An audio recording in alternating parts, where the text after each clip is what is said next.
Oke, standby, kamera ready, sound ready, 3, 2, 1, action. Assalamualaikum warahmatullahi wabarakatuh. Halo teman-teman semua, perkenalkan nama saya Ana Zaro dengan NIM A1B123121 dari kelas reguler D Pendidikan Bahasa dan Sastra Indonesia. Di video kali ini kita akan membahas 9 strategi pembelajaran untuk memenuhi ujian tengah semester mata kuliah Strategi Pembelajaran Bahasa Indonesia dengan dosen pengampu yang terhormat Ibu Lucia Oktriwini MPD. Mari kita simak penjelasannya. Tadi di awal sudah dijelaskan teman-teman semua, kita di video kali ini akan membahas 9 strategi pembelajaran. Nah, yang pertama itu ada strategi pembelajaran kognitif, merupakan pendekatan yang menekankan pengembangan proses berpikir secara memori, persepsi, perhatian, dan pemecahan masalah. Siswa aktif membangun pengetahuannya sendiri. Prinsip utama dari strategi pembelajaran kognitif ini yang pertama berpusat pada proses berpikir, yang kedua mengembangkan kemandirian belajar atau metakognisi, yang ketiga ada fokus pada pemahaman konsep mendalam, yang keempat mendorong pemecahan masalah, yang kelima menggunakan model dan analogi. Jenis dan contoh dari strategi pembelajaran kognitif ini yang pertama ada mengulang, contohnya menghafal dan pengulangan. Yang kedua ada elaborasi, contohnya mengaitkan info baru dengan pengetahuan lama. Yang ketiga, ada organisasi, contohnya membuat peta konsep dan ringkasan. Yang keempat, pemecahan masalah, contohnya itu studi kasus dan diskusi. Yang kelima, ada refleksi atau metakognisi, contohnya itu jurnal belajar dan self-assessment. Yang keenam, ada penggunaan heuristik, contohnya brainstorming dan analogi. Nah, yang selanjutnya itu ada langkah implementasi strategi pembelajaran kognitif ini. Yang pertama itu ada pilih strategi sesuai tujuan dan karakter siswa. Yang kedua, guru mendemonstrasikan strategi. Yang ketiga, siswa latihan mandiri atau kelompok. Yang keempat, guru memberi umpan balik. Yang terakhir itu ada refleksi dan evaluasi efektivitas strategi. Nah, manfaat dari strategi pembelajaran kognitif ini untuk mengembangkan berpikir kritis, retensi informasi, kemandirian, dan pembelajaran bermakna.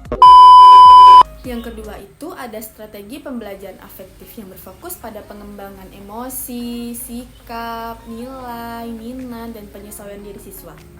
Tujuan dari strategi pembelajaran afektif ini yang pertama membentuk sikap positif, yang kedua mengembangkan empati dan tanggung jawab, yang ketiga menanamkan nilai moral dan karakter, yang keempat internalisasi nilai dalam kepribadian.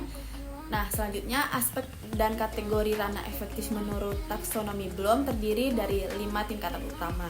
Yang pertama itu menerima, contohnya mau memperhatikan nilai. Nah, yang kedua menanggapi, contohnya itu memberi reaksi atau tanggapan.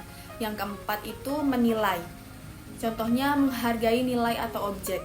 Yang keempat mengorganisasi, contohnya mengintegrasi nilai dalam hidup. Yang kelima ada menghayati, contohnya itu nilai jadi bagian kepribadian. Nah, selanjutnya strategi pembelajaran afektif ini ada 5 macam. Yang pertama modeling atau keteladanan, yang kedua diskusi, nilai atau moral, yang ketiga refleksi diri, yang keempat penguatan positif, yang kelima simulasi atau role play. Nah, selanjutnya penilaian dalam strategi pembelajaran ini melalui observasi, jurnal refleksi, angket sikap, dan penilaian diri atau teman. Contoh penerapan dari strategi pembelajaran afektif ini contohnya adalah tugas kelompok, diskusi kejujuran, umpan balik empati, dan simulasi peran. Yang ketiga, ada strategi pembelajaran kooperatif, merupakan pendekatan pembelajaran yang melibatkan siswa belajar dalam kelompok kecil heterogen secara kolaboratif untuk memahami materi dan mengembangkan kemampuan sosial. Karakteristik dari strategi pembelajaran kooperatif ini yang pertama itu kelompok kecil heterogen, yang kedua guru sebagai fasilitator, yang ketiga penilaian kelompok dan individu, yang keempat ketergantungan positif, dan yang kelima keterampilan sosial. Nah, langkah-langkah dari strategi pembelajaran kooperatif ini yang pertama yaitu sampaikan tujuan dan motivasi. Yang kedua, sajikan informasi. Yang ketiga, organisasi kelompok. Yang keempat, bimbing kelompok bekerja. Yang kelima, evaluasi hasil kelompok. Dan yang terakhir, beri penghargaan. Nah, teknik-teknik strategi pembelajaran kooperatif ini, yang pertama STAD, yang kedua Jigsaw, yang ketiga grup investigasi, dan yang terakhir think pair share. Keunggulan dari strategi pembelajaran kooperatif ini untuk meningkatkan partisipasi, sikap sosial, pemahaman, dan pemerataan kesempatan belajar. Yang keempat, ada strategi pembelajaran ekspositori, merupakan model pembelajaran langsung atau ceramah. Guru menyampaikan materi secara verbal dan sistematis. Karakteristik strategi pembelajaran ini, yang pertama penyampaiannya lisan atau ceramah, yang kedua materi terstruktur, siswa tidak menemukan sendiri, dan yang ketiga berpusat pada guru, yang keempat fokus penguasaan materi. Nah, langkah-langkah strategi pembelajaran ekspositori ini, yang pertama ada persiapan, materi atau motivasi. Yang kedua, penyajian materi. Yang ketiga, korelasi dengan pengalaman siswa. Yang keempat, menyimpulkan inti materi. Dan yang terakhir, mengaplikasikan atau latihan dan tes. Keunggulan dari strategi ini, efisien untuk materi yang banyak atau kompleks, mudah dikontrol, cocok untuk materi baku. Nah, kelemahannya itu siswa menjadi pasif, kurang kritis atau aktif, tidak mengembangkan penemuan konsep. Yang kelima ada strategi pembelajaran inquiry, merupakan model pembelajaran untuk menekankan aktivitas siswa untuk mencari, menemukan, dan membangun pengetahuan melalui pengamatan dan penyelidikan. Tujuannya untuk mengembangkan berpikir kritis, pengetahuan melalui pengalaman, problem solving, kolaborasi, dan kepercayaan diri. Karakteristik dari strategi pembelajaran ini, siswa menjadi aktif, diarahkan menemukan jawaban sendiri, berpikir ilmiah, guru sebagai fasilitator, dan kolaborasi. Jenis-jenis dari strategi inquiry ini, yang pertama ada inquiry terbimbing, yang kedua bebas, yang ketiga bebas dimodifikasi. Langkah-langkah pembelajaran strategi inquiry ini, yang pertama ada orientasi, yang kedua merumuskan masalah, yang ketiga merumuskan hipotesis, yang keempat mengumpulkan data, yang kelima menguji hipotesis, dan yang terakhir merumuskan kesimpulan. Keunggulan dari strategi ini meningkatkan berpikir kritis, kemandirian, kerjasama, dan motivasi. Kelemahannya itu membutuhkan waktu yang lebih lama, membutuhkan kesiapan guru dan siswa, tidak semua materi cocok. Contoh penerapan dari strategi inquiry ini, yang pertama, guru memberi fenomena, misalnya perubahan wujud benda. Nah, yang kedua, siswa merumuskan masalah dan hipotesis, lalu melakukan eksperimen dan observasi. Yang terakhir, hasil disajikan dan diskusikan bersama di kelas. 6 itu ada strategi pembelajaran kontekstual atau CTL, merupakan pendekatan yang mengaitkan materi pelajaran dengan situasi kehidupan nyata siswa, sehingga pembelajaran menjadi bermakna dan aplikatif. Komponen utama dari strategi ini, yang pertama konstruktivisme. Siswa membangun sendiri pengetahuan melalui pengalaman dan refleksi. Yang kedua itu bertanya. Guru dan siswa aktif bertanya untuk menggali dan memperdalam pemahaman. Yang ketiga itu inquiry. Siswa melakukan penyelidikan dan eksplorasi untuk menemukan konsep atau materi. Yang keempat, masyarakat belajar. Pembelajaran dilakukan secara kolaboratif, baik dalam kelompok kecil maupun besar. Yang kelima itu ada pemodelan. Guru atau narasumber memberikan contoh nyata atau demonstrasi. Yang keenam, refleksi. Siswa merenungkan dan mengevaluasi pengalaman belajar yang telah dilakukan. Dan yang ketujuh, penilaian autentik atau penilaian yang dilakukan secara menyeluruh dan berkelanjutan berdasarkan aktivitas nyata siswa. Langkah-langkah dari strategi ini, yang pertama kegiatan pendahuluan. Guru mengaitkan materi dengan pengalaman atau konteks nyata siswa.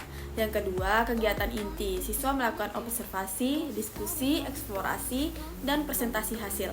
Dan yang terakhir, kegiatan penutup. Siswa melakukan refleksi dan penilaian autentik terhadap proses dan hasil belajar. Keunggulan dari strategi ini yang pertama itu membuat pembelajaran lebih bermakna dan mudah diingat. Yang kedua, meningkatkan motivasi dan keterlibatan siswa. Yang ketiga, mengembangkan keterampilan sosial, kolaborasi, komunikasi, dan berpikir kritis. Yang keempat, membantu siswa mengaitkan teori dan praktik di kehidupan nyata. Kelemahan dari strategi ini yang pertama, waktu lebih banyak.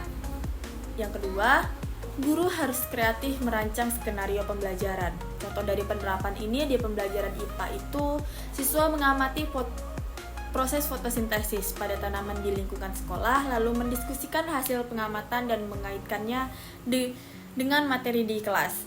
Dan yang kedua itu, contoh di pembelajaran IPS, siswa melakukan wawancara dengan tokoh masyarakat tentang budaya lokal, kemudian mempresentasikannya di kelas.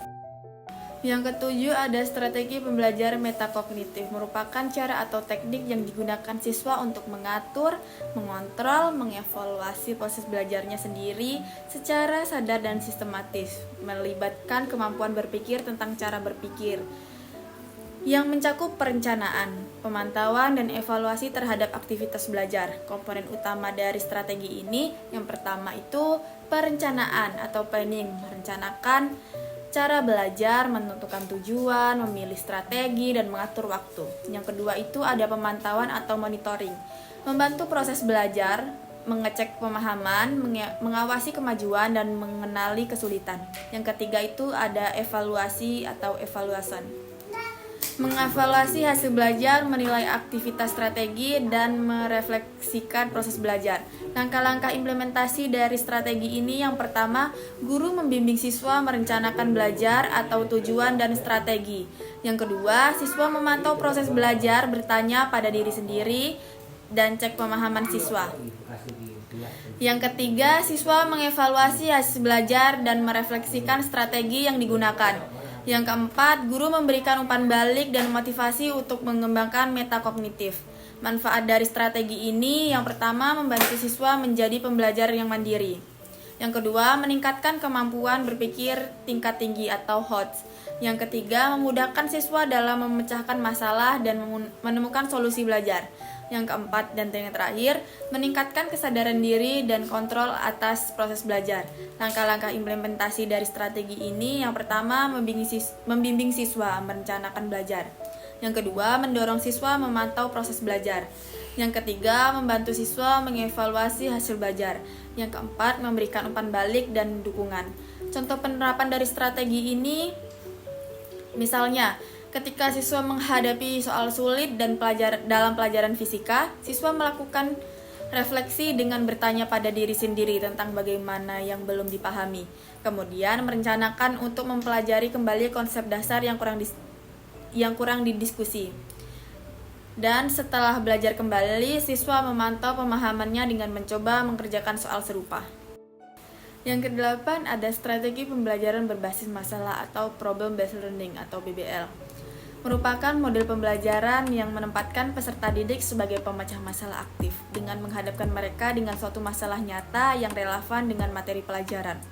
Siswa diajak untuk mencari solusi melalui proses berpikir kritis, analisis, dan kolaborasi. Karakteristik dari strategi ini yang pertama, berbasis pada masalah dunia nyata yang kompleks dan relevan.